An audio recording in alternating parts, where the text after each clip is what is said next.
Share agreement ഭാഗത്തുണ്ടായ സഹായത്തിന് നന്ദി പറയാൻ വലിയ ഭാഷാ പഠനമില്ലാത്ത എൻ്റെ നിഘണ്ടൂർ വാക്കുകളില്ല. ഒരു 2 വർഷമായി കേരളത്തിലേക്ക് പുതിയൊരു സ്ഥാപനം കൊണ്ടുവരാൻ ഒരു ഗ്രഹപാഠവും ചെയ്യുന്നില്ല കൊണ്ടുവന്നിട്ടുണ്ട്. പ്രതിരോധ മന്ത്രി എ.കെ. ആന്റണിയുടെ ഈ പുകഴ്ത്തലിനും ഇകഴ്ത്തലിനും അർത്ഥവ്യാപ്തി ഏറെയാണ്.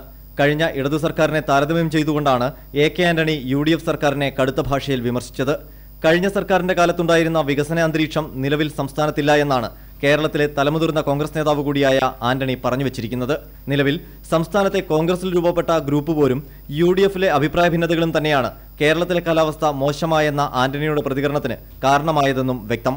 ഒപ്പം ബ്രഹ്മോസുമായി ബന്ധപ്പെട്ട് പ്രതിരോധ വകുപ്പിനെ പ്രതിക്കൂട്ടിലാക്കിയ മാധ്യമ വാർത്തകളെ പ്രതിരോധിക്കാൻ കേരളത്തിലെ ആരും തയ്യാറാകാത്തതും ആന്റണിയെ ചൊടിപ്പിച്ചിട്ടുണ്ട്. എന്നാൽ ആന്റണിയുടെ വിമർശനത്തിൽ നിന്ന് ഒഴിഞ്ഞുമാറാനാണ് മുഖ്യമന്ത്രിയും P.K. കുഞ്ഞാലിക്കുട്ടിയും ശ്രമിച്ചത്. ആന്റണിയുടെ പ്രതികരണം ബ്രഹ്മോസിലെ ട്രേഡ് യൂണിയനുകളെ ഉദ്ദേശിച്ചാണെന്ന് മുഖ്യമന്ത്രി വ്യാഖ്യാനിച്ചു. ഞാനിവിടെയുള്ള സ്റ്റേജിലാണ് ശ്രീ ആന്റണി പറഞ്ഞത്. അത് പറയുന്നതിന് മുമ്പും അതിന് പറഞ്ഞതിന് ശേഷവും ഞങ്ങൾ കാര്യങ്ങൾ സംസാരിച്ചതാണ്. ഈ പറഞ്ഞ വിധത്തിലുള്ള ഒരു ധ്വനിയിലല്ല അദ്ദേഹം സംസാരിച്ചത്. വിമർശനം സതുദ്ദേശപരമെന്നാണ് P.K. കുഞ്ഞാലിക്കുട്ടിയുടെ പ്രതികരണം. ഏതായാലും സംസ്ഥാനത്ത് കലവറയില്ലാത്ത വികസനം നടപ്പായത് ഇടത് സർക്കാരിന്റെ കാലത്താണെന്ന ആന്റണിയുടെ പ്രസ്താവന ഇടതുപക്ഷത്തിന് ലഭിച്ച വജ്രായുധം തന്നെയാണ്. ആന്റണിയുടെ നിലപാട് അടുത്ത നിയമസഭാ സമ്മേളനത്തിൽ പ്രതിപക്ഷത്തിന്റെ ആക്രമണങ്ങൾക്ക് സർക്കാരിനെ ഉത്തരം മുട്ടിക്കുമെന്ന് ഉറപ്പാണ്. R. Ananthakrishnan, Thiruvananthapuram, India vision.